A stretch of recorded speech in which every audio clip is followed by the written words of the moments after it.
Oh, yes, I Yeah, do. Sorry. so click Keep going. there and then click on Backstage. Backstage. Thank you. Hello, everyone. Thank you for joining us today. We're so excited about this event. Um, let's just give like a few seconds so people can join us. But we are so excited to talk about Everboarding today. And we have an amazing team here to talk everything that you need to know about Everboarding. My name is Eduardo. I am Community Events Manager at Modern Sales Pros, and I'm here to make sure everyone will get the most out of this panel. For those of you not familiar with Modern Sales Pros, you are definitely missing out because we are the largest revenue leadership community for people in sales management, sales and revenue operations, sales development, and the related supporting disciplines. Our mission is to create great environment for our 20,000 and growing members to answer questions they will struggle to solve on their own and help them see solutions they might not know about. With the support of 20,000 people, I'm sure no questions will be left unanswered and no problems will be left unsolved. We engage with our community through great live sessions like the one you're about to experience today, to a robust online forum, and in the near future, in-person events. We also host the event of the year. And this year, we have our Revenue Excellence Summit, a 3-day Revenue Excellence Summit happening April 12th through the 14th. We put together 11 of amazing content of speakers from amazing companies from all over the US. And I'm going to put a link in the chat for you to sign up for our summit right now. But for now, let's focus on how to get the most out of this session. I have some housekeeping notes for you. First, this session will be recorded, so we'll be able to access the content every all the time that you need. Like, it will be handy for you. We'll post on our YouTube and on our previous events page on the Modern Sales Pros website. And please use the Q&A function. We know that our speakers love to answer questions, so please send them a lot of questions. And finally, we have Mindtickle sponsoring this event today. So I'm going to pass the mic to Lindsey shortly to introduce us to the amazing work they're doing. And I hope you are enjoying it. And I will be back for a few closing notes at the end. But Lindsey, please take it from here and remember to have fun. All right, sounds good. Thanks, everyone. Welcome. Please let's put some questions in the chat. And a big warm welcome to Derek Green from Cyber Reason, one of our very favorite customers here at Mindtickle. He leads global sales enablement. And I've been learning a lot from him recently, so really excited to get this conversation going. But before we jump into our tips, and you're going to get a lot of practical tips and things you can put in practice after this session, I promise you that. Just a little bit on Mindtickle. For those of you who don't know, we are a revenue readiness platform used by hundreds of top brands like Square, MongoDB. And what that really means is we provide a platform that gives reps all of the training content and insights they need to go out there and win more deals and collaborate to move deals forward. So basically, they can be onboarded on Mindtickle. They can get all of their training. They can practice through these AI-powered role plays. Frontline managers are able to coach their teams and get really great insights on deal risks and account and prospect engagement to have those coaching sessions. And we also have conversation intelligence to record, transcribe, and analyze calls and meetings. So that's really what we mean when we talk about revenue readiness. But today is about Cyber Reason. So Derek, I would love if you could just introduce yourself and talk a little bit about what enablement looks like at Cyber Reason today. Thanks, Lindsey. Really appreciate you having me be a part of this forum to talk a little bit about myself, Cyber Reason, the company I work for, and our fantastic enablement initiative there. So for those of you who don't know, my name is Derek Green. I have been part of the Cyber Reason culture now for about 11 months. I have been working in IT and IT security for almost 20 years. So I have lots of experience in working with really large IT security companies that are focused on securing endpoints, desktops, and organizations and their overall health. My journey at Cyber Reason really started twofold as I was recruited in the company, Lindsey, to help really shape the culture of learning at Cyber Reason. One didn't exist before I started. And with that, I really began to think about my overall vision of what I believed enablement really meant for Cybereason. And I started with some very foundational, fundamental factors. I looked at 3 key areas I felt we needed to focus on from an enablement perspective. 1, setting a foundation of knowledge for what do we do as a company, how do we do it, and how are we different. 2, I really began to focus on the effectiveness of our organization. How do we help sellers to be more efficient in what they do? They're using better forecast accuracy, have better forecast hygiene, really being able to manage their business more effectively. And I think 3rd, and most important, we wanted them to be strong in our Cybereason conversation. So those are the 3 key bedrocks or pillars, as I call them, of what we do at Cybereason. That's great. That's great. Thanks for sharing. And it's my understanding that your team has really grown over the last year and you've really become a center of sales excellence over there. What does your team look like today? That's a great question. Again, I started in May of last year. And when I started, I accepted the job as a team of 1, being myself. When I interviewed, there was no, like I said, enablement infrastructure in place. So I interviewed for the job and I agreed under the condition that I could build a roadmap of what I believed my team needed in order to help provide true enablement for a company that was growing. And so when I started, I was able to get 2 headcounts. 1 person to manage enablement for EMEA and APAC, and a director to manage enablement for North America. So it was the 3 of us for quite a while, for several months, but I knew a key component that was missing was I needed someone that was really strong in development and instructional design. So I brought with me a brilliant developer named Donnie, who really helped shape my vision from all of the ways that we go about to enable. And so it was 4 of us for about 6 months.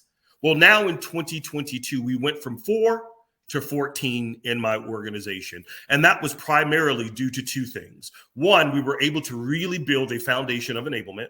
2, we were able to show some real KPIs that I'm excited to talk about in a very short period of time on how we could drive revenue and growth at Cybereason. And 3, as other parts of the business wanted to collaborate, I knew I couldn't do it with just 4 people. So that is how I was able to go from 4 to 14 in a little over 6 months. Wow, that is fantastic. And I'm sure people have some questions around how you were able to do that. And I'd love to talk a little more about your journey. Before we go into that, I kind of wanted to hit on why this crisis of sales readiness is such an urgent problem right now. So we know from countless research that people are pouring trillions of dollars into digital transformation, but employees often say they're not ready, and executives know that their employees aren't ready. And there are a couple things that we're seeing that's really contributing to that. So the first, and I think this is something you'll speak to a lot, Derek, is that there's this enablement dream and there's the reality. And the reality is often that enablement is this one and done, onboarding and adoption focused kind of generic approach, and people aren't able to retain that. They're not able to learn from that and put it in practice. So how do you really get continuous enablement that's revenue and metrics focused, that's customized to different regions, different roles? And then the third challenge we're kind of seeing at Mindtickle is that people are just building these really chaotic sales tech stacks. They have teams logging into 5, 7, 12 different tools, and it's kind of taking away from productivity and people's ability to collaborate. And of course, you're not going to be able to find one solution for everything, but as much as possible, what we're trying to advise folks around is create that perfect storm around your seller. Start to get teams on the same page, rallying around that seller, whether through technology or just through great cross-functional collaboration like Derek's been able to foster at Cybereason. So that's kind of what we're seeing in the industry today, from onboarding to practice to content, all the way through revenue intelligence and kind of predicting those deal risks and accounts that you can grow. It's really time to start getting people strategically humming in the same direction. And I think that's something Cybereason's done very well. So I was hoping, Derek, you could just talk a little bit about what your journey has looked like and where you see it going next when it comes to enablement. Lindsey, when I had the pleasure of speaking at Mindtickle's sales kickoff in March, I started off saying, and I don't know the types of people on the call today, I started off talking about people not buying what you do. They buy why you do it. Now, that's not a Derek quote, so I'm happy to share it. I actually get that from Simon Sinek, so let's give him some credit. But I believe that as a philosophy, that people don't buy what you do. They buy why you do it. My journey, remember, there was no infrastructure. Enablement wasn't just at an infancy state at Cyber Reason. It didn't exist. And so before I could begin to sell people on how I would enable and take them through this journey of evolution of learning, I had to really sell my vision of why we were doing what we were doing. I knew that in order for us to really become the top IT security company and XDR platform in the industry, we needed to really focus, as I mentioned, on those three key pillars: knowledge, conversation, and skills. So learning at Cyber Reason back in May of 2021 was very siloed. You had every part of the business deciding when there was a message that needed to be communicated about a product launch, product release, pricing, SKUs, you name it, everyone sort of ad hoc through enablement at sales. So when I came in and I talked about the overall vision on how we would stand our company based on these three pillars, and I got their buy-in, then I began to paint that buying journey. So if there was any sellers out there, I had to put my salesman hat on and help paint the enablement journey. So it started very much ad hoc, where there was no consolidation, no consistency. People were sort of just throwing training and calling it enablement. And I began to form a small council that I called the Go-to-Market Steering Committee meeting. And on that, I asked my CRO that in order for me to take this job, one of the things I needed was for him to be my sponsor for that. And we do this every month, and that consists of our CRO, his frontline leaders, that consists of all of the theater leads and our RVPs, and one of the leaders that's part of our business, marketing, product launching.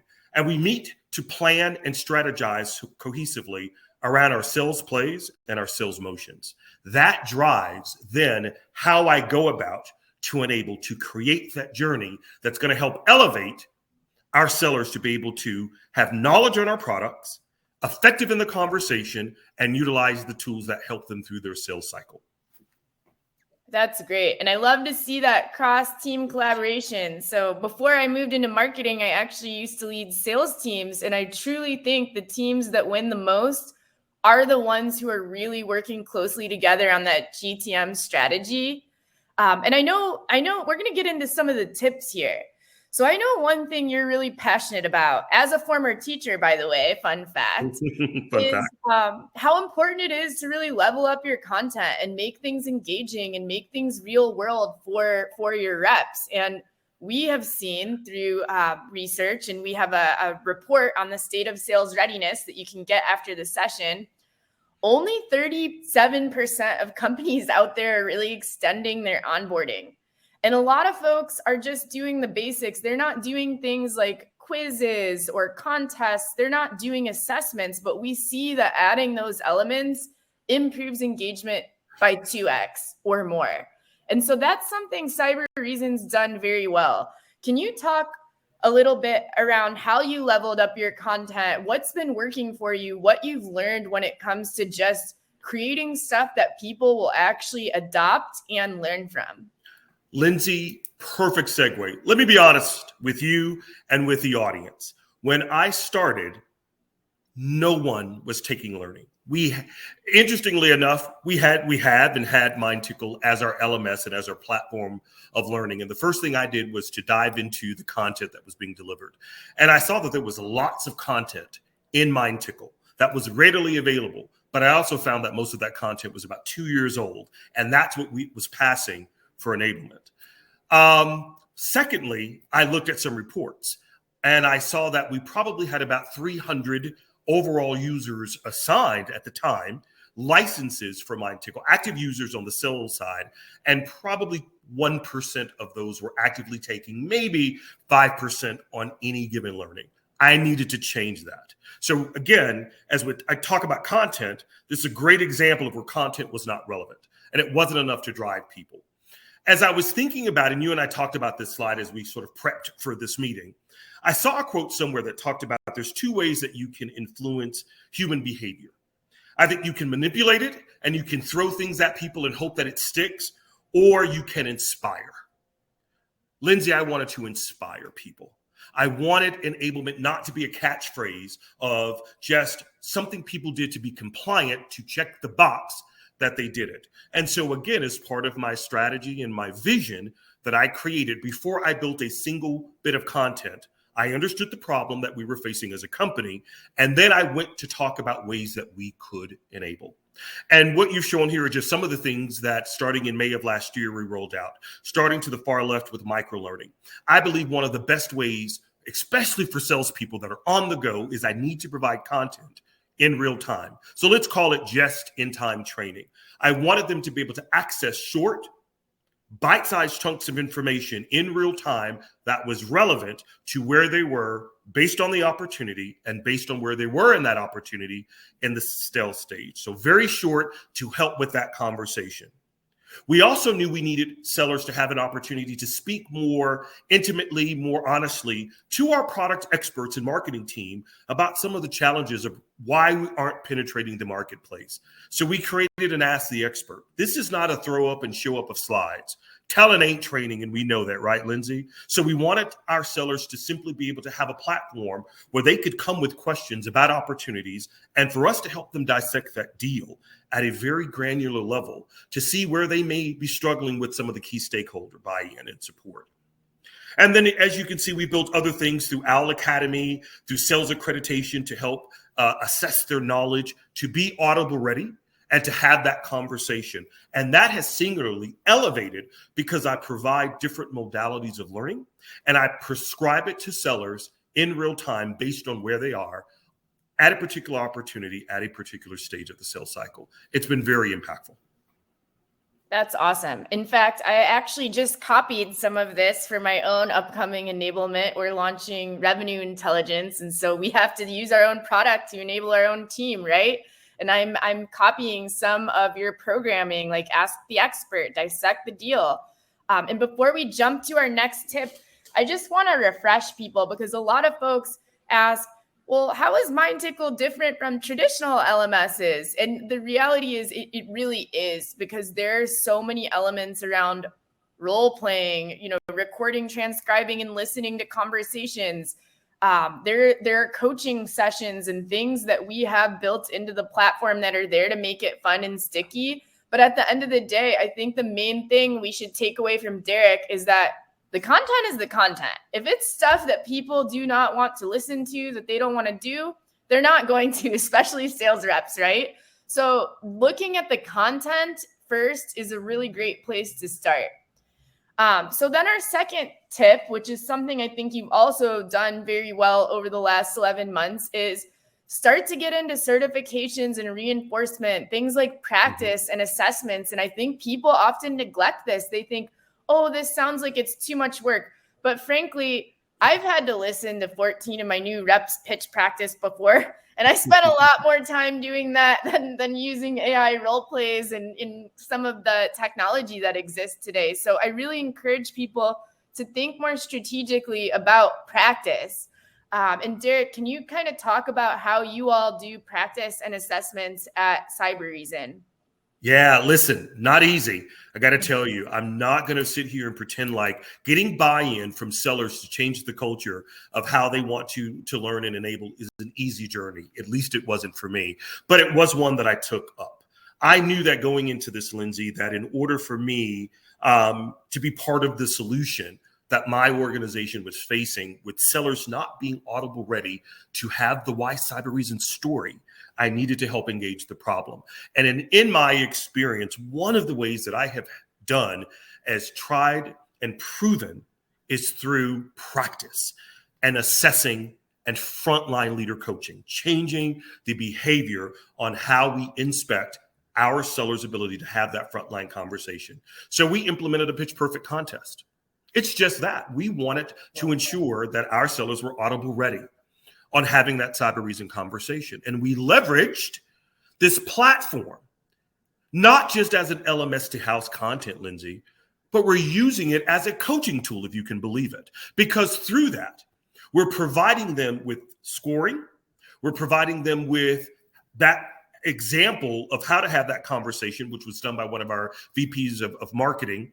We've had role plays by sellers who have actually gone out and demonstrated and modeled this conversation with us and told us how it resonates. And now we want to put this into practice. So we have frontline leaders accredit and assess their direct sellers through our Cyber Reason pitch. It's about a 25-minute pitch. And about 15 or 20 minutes of that is actual coaching. And we utilize the tool to build in, using this Mindtickle platform, to build in the assessments and the competencies that we're measuring. And we're asking our leaders to measure those reps against those core competencies into Mindtickle. Now, here's where it gets really interesting, Lindsey. It's not just about data in and data out. It's about how we look at that data to look at trends, to see where there's gaps and where our sellers are driving through the different layers of that conversation.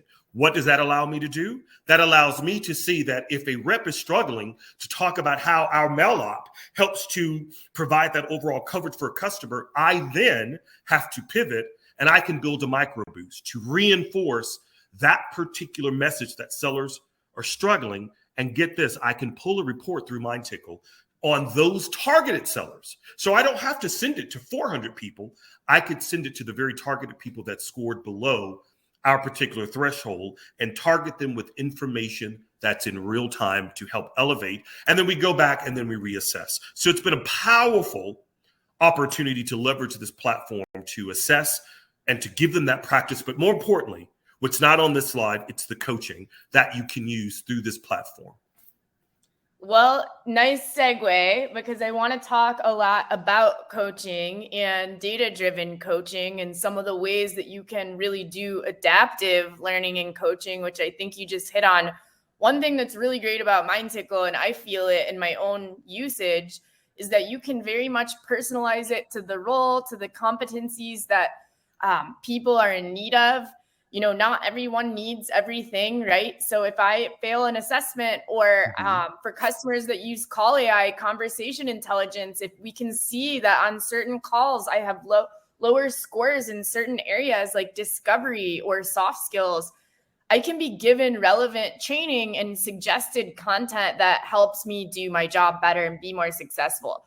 But at the end of the day, it really does start with your frontline managers and your coaches. And if they're not enabled to coach better, you're only going to get so far. And I know this is a big focus area for you now, Derek. So how are you approaching coaching and, empowering your frontline managers now? Again, not an easy task, especially when sellers have sold, and more importantly, when they've managed a team of high-performing sellers in the past. Listen, it's all around looking at the numbers and looking at where there's opportunities, especially within forecast and pipe, where there's some chances for us to look more holistically at a deal.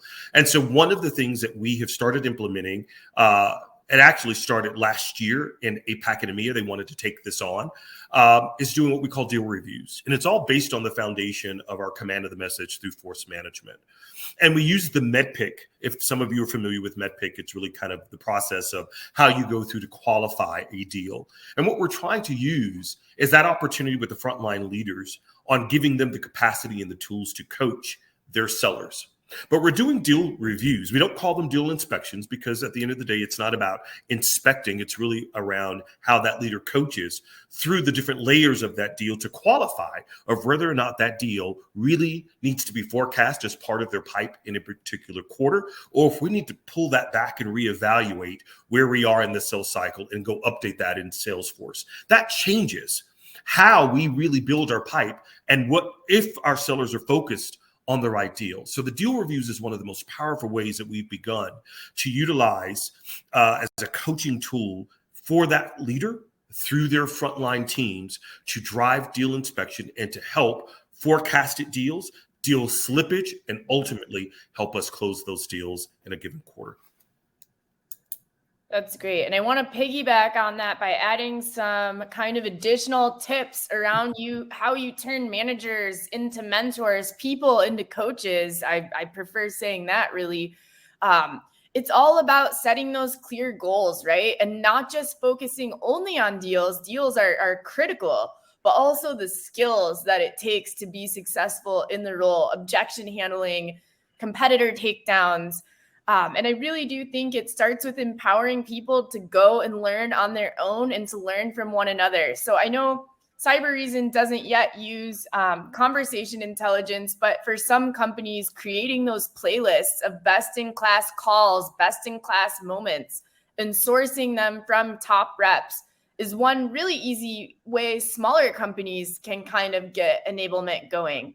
But at the end of the day, it's also about accountability. And so I hear a lot of people talking about a culture of accountability. Mm-hmm. How do you do that at Cybereason today? And how are you thinking about that in the future, out of curiosity? Yeah, I don't mind sharing. I shared this with you before, that I believe that to become the person, I want to become the person who attracts the results that I seek. That is my particular mindset. And so it's, at the end of the day, it really is boiling down to looking at the overall data and how we use that data to help tell the story that helps drives the vision of the why and how we go about to help enable within the organization. It is a culture shift. If anybody thinks that you're going to churn this on a dime, but it's all about consistency and driving through that organization. I do believe that all organizations, as I mentioned, start with the why.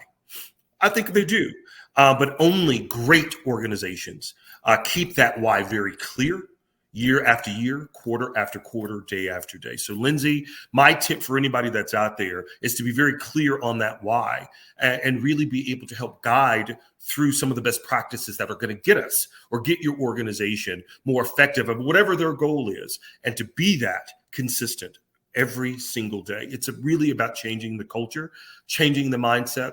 And to do that, it's really about delivering on the results. So the more through some of the tactical interventions we do, like deal reviews, or through accrediting our reps, and we're seeing a churn, and how our sellers are having that conversation, and how we have better forecast accuracy through Clary and through Salesforce, and we're hitting our numbers more consistently, is one of the ways that we will begin to turn managers into those mentors. That definitely resonates with me. And I will say most people are looking to be a better coach, right? But having been in those shoes before with a big team and a lot of deals and a number over your head, there's just so much to do in a given day. Like, how do you streamline that and make it easier for someone to wake up each day and know who exactly to coach on what topics, who exactly needs help on what deals in this moment? And the more you can provide accurate data and easier tools, and the more you can save these managers time while making them better coaches, the more that you're going to help them hit their numbers and help them hit their career goals. And that's really what gets people on sales teams excited, right? Absolutely. So I know we were going to talk a little bit about some of the results that you have seen so far, and then open it up for questions. Do you want to speak to this for a bit here? Well, I talked about being the person that likes to attract the results I seek. I'd like to share these numbers because, as I mentioned to you when I started in May, not only did I not have people actively engaging in any content, the content was outdated and very irrelevant. Since we've changed our model, and we really have begun to focus on that overall vision on how we enable. We looked at our overall reps, and we looked at all of our programs that we launched in 2021. And overall, again, as you can see in the numbers, we had over 517 of our targeted audience, which was a little about 550. So we're a little bit shy of that number, but we're still hitting on average overall 85% completion of the overall program. So that's any given. That's our microlearning, that's accreditations, that's our badging program, any program. That's how many total users. And that's a huge increase from where we were prior to my coming. Lindsey, you've got 75% of overall completion. I think that number probably is a lot higher, to maybe even 80 to 85%, because we really drive hard completion. That's one of the ways that we measure effectiveness, not just one, but as a KPI for my enablement organization. Overall completion and consumption is incredibly powerful. But I'll tell you, as a real KPI that stuck incredibly well with our CRO is through our new hire onboarding program that we affectionately called Talent. It's an acronym. And we look as a KPI, we talk about metrics and results. And we look at our new hires, specifically, Lindsey, at time to close, time to force deal. Anybody that's out here on the audience may tell you that the average enterprise sales cycle, that's a deal that's probably over 100K threshold, may take anywhere between 6 to 9 months to be able to close. In some cases, it could be more than that, but that's the overall average. We're finding through our enablement onboarding program, when we launched our very first program in June. Remember, I started in May of 2021, and we launched our first new hire program in June. At the end of the year, we took a look at our data for that first cohort. We saw that those new hires were coming in at closing deals 45 days faster than the group of people that had not gone through onboarding. That's powerful. So our whole thing is about reducing that sales time, ramping up their ability to close business faster. So we're seeing some really positive trends there. That's awesome. That is super impressive. And on top of that, that's such a culture win, because when it comes to a sales team, like that first deal, getting over that first hump is what keeps people excited, what helps them recruit others to your organization, which I know is the biggest challenge a lot of CROs and teams are facing today. So really, really impressive stuff. I know we have some questions, so I'm just going to share 2 quick, exciting updates here. Look, Mindtickle has been around for 10 years, and we have been adding a lot of new stuff to our platform, partnering and integrating with a lot of other systems to really make this as easy as possible to give your team a mission control whenever possible, help them do their job easier and faster.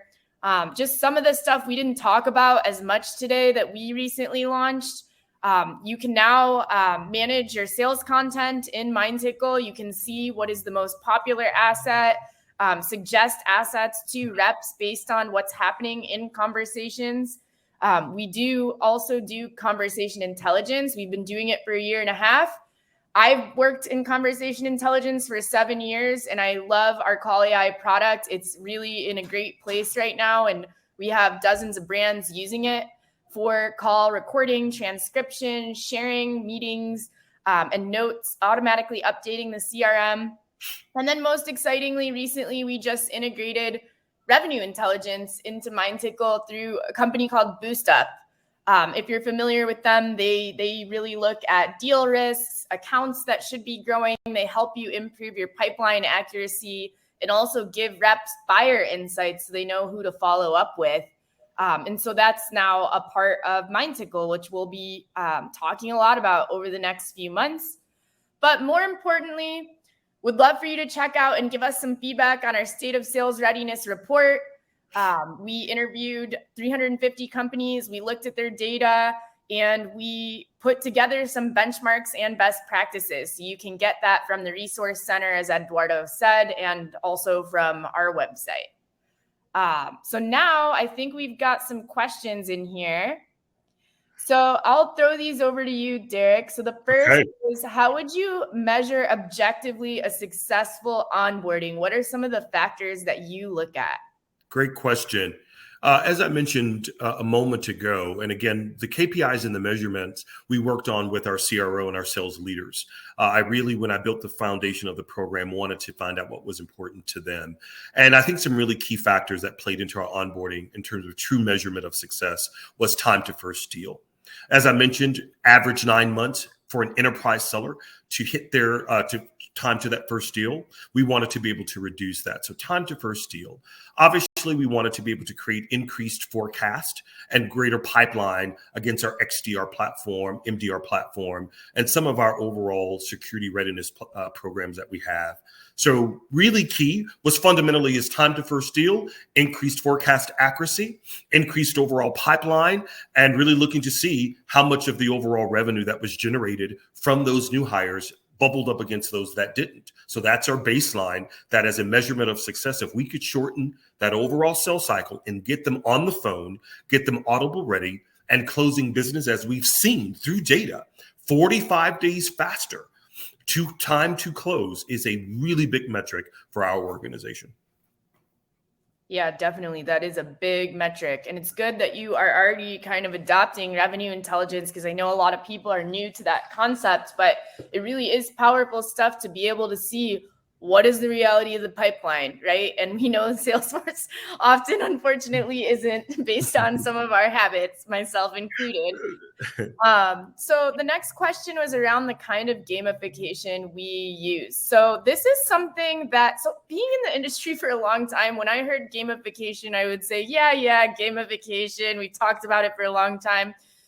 When I use Mindtickle, I really see the difference and the dopamine hit and the way that certain points mechanisms and certain engagement activities can really drive you to use something or not. I don't know how many people play Wordle, but we have a Wordle type feature in our product, and it may seem irrelevant, but gamification and engagement features are a huge part of our entire platform.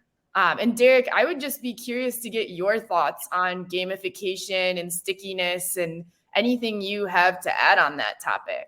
Well, listen, as I spent, I may not look like it, but I really am a geek. I love Star Wars. I love Star Trek. I love, Marvel, DC. So I really am a geek at heart. And I mentioned Donnie, who was just this brilliant developer on my team, he's a gamer. So he's all about gamification. And he really is the visionary behind that. And it's interesting we talk about gamification because that can mean something different to different people. And for me, gamification is really about how I help to engage that learner through a process that really is less about just assessing their knowledge and clicking through yes, no, I've learned something, but really does engage them in the learning process. And he created, we call it persona mapping. Forgive the name is not crude, but it is what it is. It's a persona mapping game that he created that really takes them down. And for those of you out there in the industry are familiar with the term branching. And so it's based on two fundamental principles, Lindsey. One, we wanted to help them be able to identify the right persona within our XDR space so that we're clear on who you should be spending your time talking to that's going to give you the best opportunity based on that deal. And so through it, he's built this really, really cool game where we have different types of personas. And depending on your response and how you engage, takes you down one of two paths. It helps you better qualify that deal and it spits out an action plan for you. Or if you answer in the other direction, it spits out an action plan and it gives you some reinforcement modules and things that you need to do in order to better qualify, because clearly they might be going down the wrong path of readiness. So I'm a big fan of that. And Donnie absolutely drives with big ideas on how we can incorporate gamification. To do it well, we do have to really partner with Mindtickle. And in terms of how can we leverage that platform itself to create gamification within the tool. But as you know, Lindsey, I have a team of developers, there's 3 on my team that create their external content that we feed and swarm into Mindtickle. So we really look at that partnership on using Mindtickle as a platform, but also where we do creative out-of-the-box gamification. But we have to make sure that it integrates and works well with Mindtickle. Yeah, that's a great point. And I will say that you can get as sophisticated as you want, or you can use templates in Mindtickle now and just kind of keep it easy, and just giving people a good old fashioned prize will always get them going. We did 2 tickets to anywhere back in the day. Nothing had me closing more than that. But I think also just thinking about prizes, right? Submit your best call this month where you took down a competitor, you did an epic discovery, and especially with BDR teams, like, contests are so great for that group. They really, really do want to show that they're learning and growing and getting to the next level, which I think brings me to my next question, which is how do you grow internal frontline sales leaders to be champions of coaching when it's perceived as extra work? So I'm going to give this one to you in a second, Derek, but I'm going to give some thoughts here because I always struggled with this. First, it starts with who's hired. Who's hired and promoted, right? Like, we need to start looking for the traits that a coach displays. And if we have people who are still new to coaching, maybe who've come up a little old school, the ceiling of flattery doesn't exist in sales. There are always people out there who do the best pitch, who have the best competitor takedown, who know they have a great approach, and often they want to share it. Or if you approach them, they will be willing to. Sometimes it's not the leaders. If the leaders are too busy, can you nominate someone from your team who can help me with this program? Who out there wants some special recognition and wants to learn more about enablement, frankly? Like, enablement and RevOps are sexy growth roles for a lot of people on the team. So I think there are lots of ways that you can appeal to flattery. But Derek, I'd be curious to get your thoughts. How else have you gotten sales leaders on board? I know it's the hardest thing. People have no time. They really do have stressful jobs, but what have you done that's been successful? I don't know if this response is going to resonate, but I believe in transparency and candor. It is tough. I don't like to use the word coaching with sales leaders, especially high-performing sales leaders, because it can have a negative connotation. Listen, here's the reality. I think you can take one of two approaches, and this is how I've done it. Either I really try to work with that frontline leader to determine whether they see that there is a state of sales readiness versus coaching and how we can use the different coaching models to help accelerate that. If I feel like I'm getting a little bit of resistance in that sales leader to buy into that overall vision of coaching, oftentimes, if anybody, I have 4 kids, that's a parent, sometimes getting someone else outside of your organization to be your sponsor around coaching and to deliver that message might be equal, if not more impactful. So it's like I tell my son, brush your teeth every night, and here's the value of the why. And he looks at me like, but I just brushed it 2 days ago. Why do I need to do it again? But if his sister were to tell him, or his godmother were to tell him, it somehow sounds different coming from someone else that's not trying to evangelize brushing the teeth. Maybe a little bit of a crude analogy there, Lindsey, but really, I then sometimes have to partner with other vendors who maybe have more of a coaching framework that's credible in the business, that's done it, like Force Management, for example, because they come with a reputation of changing the model of frontline leaders and how they sell. And so oftentimes I have to be okay to partner with other people to come in and deliver that, because if I get the same results, whether I do it or someone else, if I reach the desired outcomes, oftentimes it could be partnering with other people, if not to deliver, be part of the consultative process to build it, because then you have someone externally that's telling them the same thing that I have from an enablement standpoint for months. It just lands very differently sometimes. I think I cannot reinforce that point enough. And I had a mentor for a long time who used to be the CRO of CBS, and he would always say, Lindsey, get many voices in the room. Get many voices in the room. Always have that person from the field who can stand up and be a part of the content when possible. I know you have that Ask the Expert and all of that, but it really is very important. And I also think something you said really resonated with me, which is using the sales readiness term more, because readiness is an organization-wide thing, right? Like we are all there in different roles to get people ready to do their best job. It's not just sales reps. It's not just sales managers. It's marketing and product marketing, having access to insights and feedback and really deeply understanding customers. It's product, not letting sales scream into the void. You know, there's so much great feedback coming in. How do we show that we're there to get folks ready, right? So I do think making it an organization-wide initiative is very key there, rather than, hey, we're coaching the sales team. It's like, Absolutely. No, we're all getting more ready here. That's right. Across the business. There's one more question here, which is, Sure. What do you consider the biggest challenges, specifically with onboarding, that have taken place since the pandemic started, and how do you counter them? It's a selfish challenge, but I'll give both a personal challenge and a professional. Obviously, we're having to deliver all of our onboarding virtually.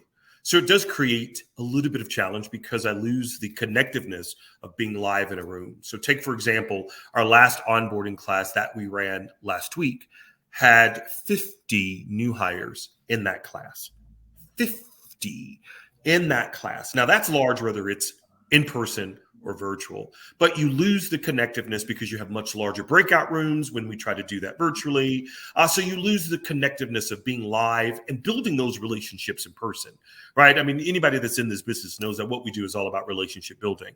And when you do it over a little box and then you have to truncate the timeline because you don't want sellers on a Zoom call for 8 hours, 5 days a week like you would. So we had to totally revamp our live training to virtual. Now it's working.